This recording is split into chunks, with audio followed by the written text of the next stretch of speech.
قرآن فہمی کے نام پر ایسی ایسی چیزیں سماج کے اندر رائج ہو رہی ہیں، ایسے تفسیر بالرائے اور ایسی چیزوں کو فروغ دینے کا پورا منظم اہتمام ہو رہا ہے کہ وہ سلفی تفاسیر جو قرآن و سنت کی صحیح معنوں میں نچوڑ ہے.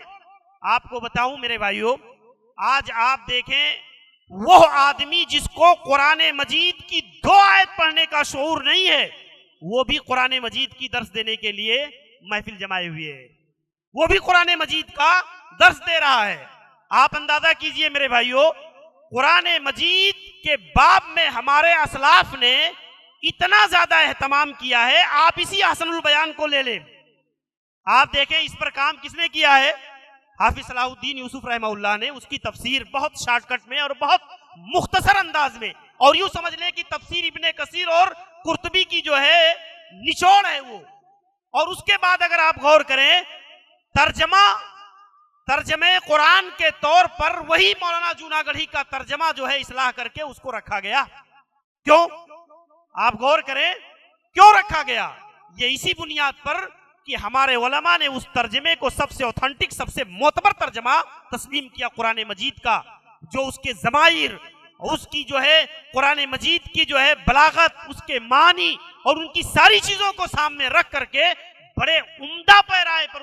آج بھی ہمارے علماء جب کوئی تحریر لکھتے ہیں تو اس تحریر میں جب قرآن مجید کی کسی آیت کا ترجمہ کوڈ کرنا ہوتا ہے تو اپنی اس احسن البیان پر اعتماد کرتے ہیں اور اسی ترجمے کو اپنی تحریر کے اندر کوڈ کرنے کا اہتمام کرتے ہیں.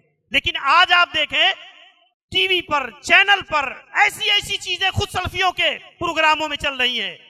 5000 جو ہے الفاظ ہیں قرآن مجید کے، اس کو شارٹ لسٹ کریں گے تو 2000 بنے گا. اگر آپ 2000 الفاظ یاد کر لیں تو قرآن خود بخود سمجھ سکتے ہیں، قرآن کا ترجمہ خود کر سکتے ہیں. یہ لغویات ہیں میرے بھائیوں. یہ اگر دیکھیں گے تو یہ محض سماج اور جو ہے عام طور پر ایک سماج کے عام مسلمان کے سامنے ایک فریب دہی سے زیادہ اس کی کوئی حیثیت نہیں ہے. ایک طالب علم جو ہے 8 سال 10 سال مدارس میں جانب تلمذ اختیار کرتا ہے، علماء کے سامنے عربی زبان پر قادر الکلام ہونے کی کوشش کرتا ہے، لیکن اس کے باوجود بھی قرآن مجید کے ترجمے کرنے کی جرات اور قرآن مجید کے کسی آیت کو برجستہ اپنے مفہوم اپنے اس میں بیان کرنے کی جو ہے ہمت نہیں کر پاتا. اور ایک عام آدمی سماج کے اندر بیٹھ کر کے ایسی چیزیں پھیلاتا ہے کہ اتنے الفاظ یاد کر لو تو قرآن کا ترجمہ آپ خود بخود کر لو گے. یہ میرے بھائیوں ہمیں اور آپ کو سمجھنے کی ضرورت ہے کہ اللہ تبارک و تعالی نے ہمیں اور آپ کو یہ کتاب دی ہے. ان ھذا القرآن یہدی للتی ہی اقوم.